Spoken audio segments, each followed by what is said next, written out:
B, we need international regulatory regimes. World leaders, policy makers, and tech CEOs gathered in Paris for the AI Action Summit.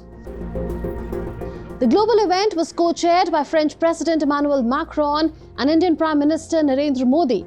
Welcome to the AI Action Summit. The summit aimed to map AI governance around the world. Welcome to the Grand Palais. The goal was to make AI more ethical, accessible, and affordable for everyone. And see the attendees at the summit: Canadian Prime Minister Justin Trudeau, United Nations Secretary General Antonio Guterres, Chinese Vice Premier Zhang Guoqing, European Commission President Ursula von der Leyen, and many others. Even Google CEO Sundar Pichai was present at the summit.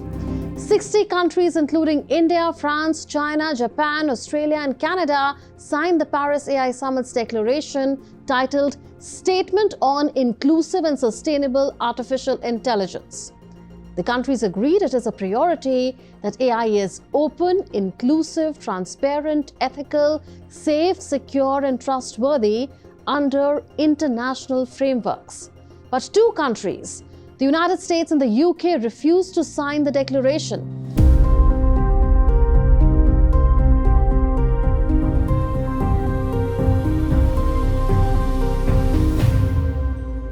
The US criticized the European Union's regulatory approach to the technology.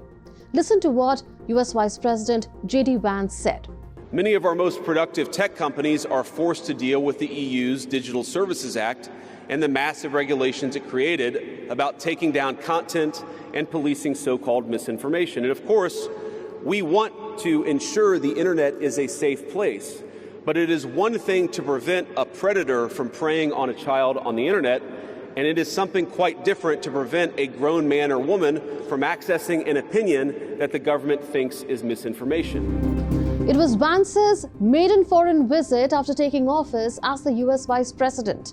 He alleged that Europe's strict online privacy rules, known as General Data Protection Regulation, or in short GDPR, creates a big financial burden for smaller companies who have to spend a lot on lawyers and compliance. We believe that excessive regulation of the AI sector could kill a transformative industry just as it's taking off, and will make every effort to encourage pro-growth AI policies. Vance also warned about the dangers of working with countries that don't respect individual freedoms. So he was clearly hinting at China without naming it. Listen to this. We've also watched as hostile foreign adversaries have weaponized AI software to rewrite history, surveil users, and censor speech. This is hardly new, of course. As they do with other tech, some authoritarian regimes have stolen and used AI to strengthen their military, intelligence, and surveillance capabilities, capture foreign data, and create propaganda to undermine other nations' national security. I want to be clear. This administration will block such efforts, full stop. See the timing of the US Vice President's remarks. It came after a Chinese startup, DeepSeek, made waves in the tech world. Last month, DeepSeek launched a powerful AI chatbot reportedly developed on a much smaller budget than similar projects like ChatGPT and Gemini. DeepSeek's ability to create advanced AI at a seemingly lower cost has surprised even established Silicon Valley companies like OpenAI. Separately, many countries are now banning the use of a specific app on government devices due to security reasons. Now, going back to the summit, one thing that caught attention was US Vice President JD Vance's swift departure after his speech. Notably, he did not stay for the traditional group photo with other leaders.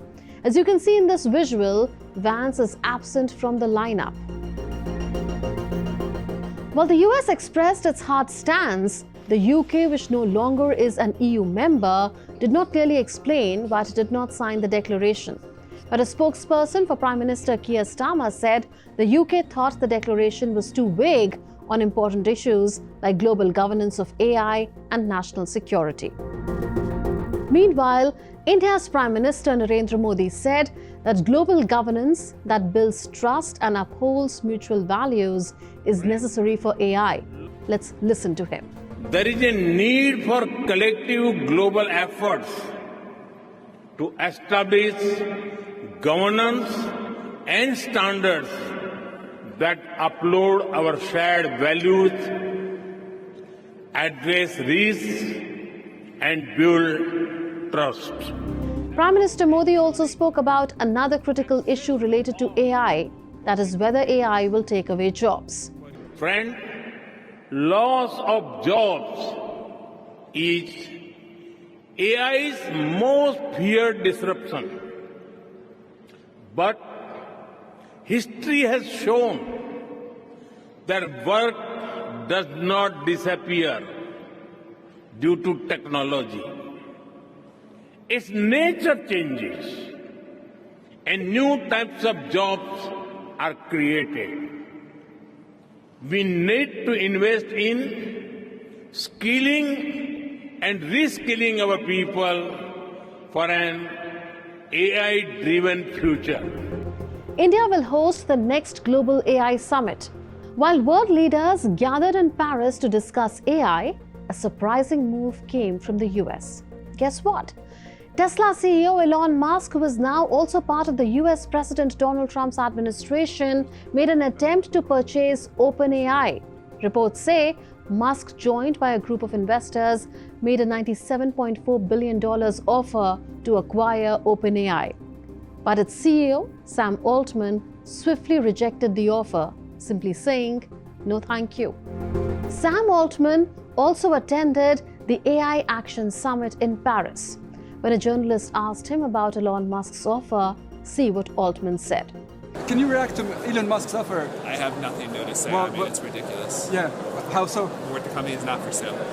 Sorry? The company is not for sale. It's like another one of his, tactics to try to mess with us. But What about the amount he offered? I have not paid it. I mean, it doesn't matter. Okay. Here you must know, Sam Altman co-founded OpenAI with Elon Musk in 2015. But Musk exited in 2018 after falling out with other co-founders of the company. Notably, Musk filed a lawsuit against OpenAI CEO Sam Altman and others last August, asking a US district judge to block OpenAI's planned shift to a for-profit entity. As the world navigates the uncharted territory of AI governance, one thing is clear. The future of artificial intelligence will be shaped by the choices we make today. That's all in this edition of Connecting the Dots. We'll see you next week with more raging issues. Until then, it's a goodbye from all of us in the Delhi newsroom. This is Munmin Bhattacharya signing off. Take care and stay safe.